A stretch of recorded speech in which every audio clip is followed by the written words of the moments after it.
Hey everyone, it's Dave. Thanks for coming back and watching another video. Listen, the whole point of me doing these videos is to get some conversation going, get some dialogue going.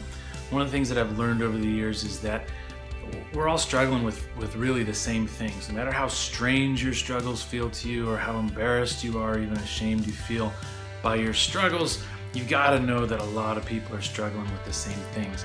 So one of the things I want to do in this video is to help you to understand that you're really not alone. No matter how weird and strange and uncomfortable your struggles personally are to you, you've got to know that there are other people struggling with very similar things. I didn't know that till I started talking about my struggles with people and realized that, hey, we got a lot in common. And there's a lot of encouragement in that, and there's a lot of hope in that. And knowing that you're not the worst case that humanity has ever seen, but you're just another human being that's struggling. In fact, Jesus promised that in this world we will have troubles. It's not one of those promises you see on a coffee mug or a t-shirt. People run around claiming, yes, I claim the promise of Jesus that we will have troubles. But it is a promise, and so it shouldn't shock us when those troubles do come. What I wanted to do in this video is tell you just a little bit more about my story so you understand a little of where I'm coming from. Now, I'm not a therapist, I'm not a psychiatrist, I'm not even a doctor, I'm a college professor. My specialty is infectious diseases, microbiology, right? So what business do I have talking about personal struggles and mental health issues and anxiety and stress and depression? Let me tell you, my qualifications are that I've been through it and I still struggle with it today. A few years ago is when it hit me the hardest. I've been working really hard as a young college professor, just trying to get the job done, trying to get through each and every day.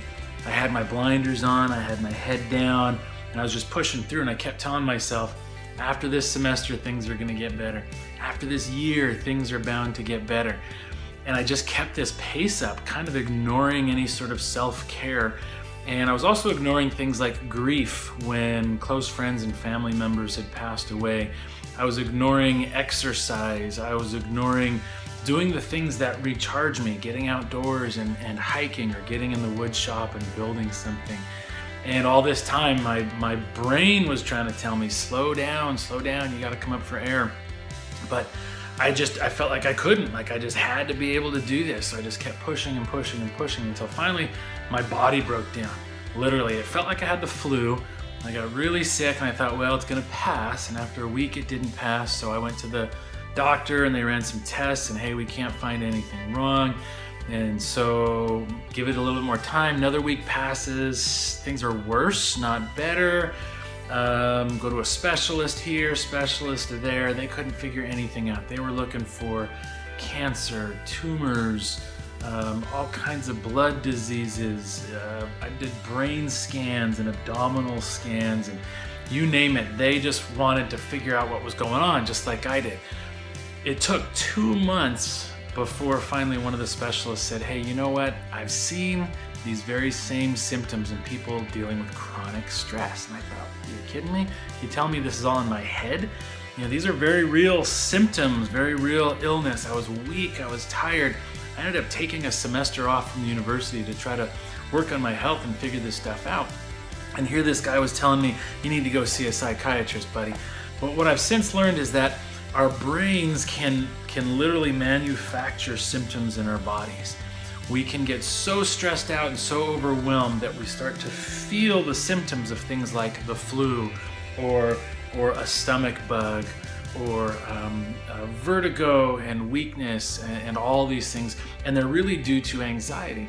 So I took his advice. I went to our psychiatry department. Very quickly, they diagnosed me with generalized anxiety disorder and depression, both due to chronic stress. And that diagnosis was really the first step in getting me on track to getting better, getting me the help that I needed, whether it was group therapy or one-on-one therapy, getting back in the gym and exercising, working on the way I was thinking and the lies I was telling myself that I was buying into, and working on my attitude about what I expected from myself and from life. And lowering the bar a little, because when you're a perfectionist, the bar is too unrealistic. And and we got to start bringing things down a little bit. These are the kinds of things that I want to talk with you guys about over the coming weeks and months and years through these videos. So I hope what you'll do is take some encouragement from this video that you're not alone in your struggles. There's a lot of us out here struggling, and there's really hope and help for you. And it really begins with you being willing to take a step to get that help. And I strongly suggest the very first step be that you go see a professional therapist and help them be kind of or allow them to be kind of a guide to help you through this whole journey, this whole process. I think you're going to find that to be a real key touch point in your own personal journey as you deal with your own stressors and failures and just internal struggles, becoming really all that God wants us to be. That's the goal of all of this. So I hope you'll find some encouragement in this video. I also hope that in the comments section, after you click subscribe, I hope that in the comments section, you tell us a little bit about your story, whatever you're comfortable sharing, so this community of people that are watching these videos can begin a discussion and get to know one another and feel a little more comfortable in our own skin. So God bless you guys on this journey. Remember, we're in this thing together.